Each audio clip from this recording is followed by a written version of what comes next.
760 ભાગ્યા 7. તો આપણે દેખવાનું 7ના ઘડિયામાં 7 આવે તો કે હા હવે 7 એકુ 7. હવે 7માંથી 7 જાય તો 0. હવે આ છગડે 6 ને નીચે ઉતાર્યો. છગડે 6 ને નીચે ઉતાર્યો. શું 7ના ઘડિયામાં 6 આવે છે? ના. એટલે ભાગ ના ચાલે તેનું અહીં શું મૂકવાનું? શૂન્ય. શું મૂકવાનું? શૂન્ય.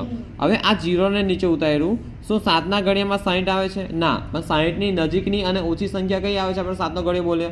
7 × 7 7 × 14 7 × 21 7 × 28 7 × 35 7 × 42 7 × 7 49 ને 7 8 56. તો કે નહીં નજીક પણ આવે છે ને ઓછી પણ આવે. તો 7 8 56. તો 60માંથી 56 જાય તો કેટલા વધે? 4 વધે. હવે અહીં કશું નથી, અહીં આગળ ઉતારે એવું નથી, એટલે અહીં પોઈન્ટ, અહીં 0 0 0. હવે આ 0 ને નીચે ઉતાર્યો તો 7 5 35. હવે આપણે હજુ 40માંથી 35 જાય તો વધે 5. હવે આ 0 ને નીચે ઉતાર્યું તો કે 7 7 49. 49. હવે અહીં આગળથી 50માંથી 49 જાય તો 10. આ 1 અને આ 0 નીચે ઉતાર્યું તો 10. બરાબર.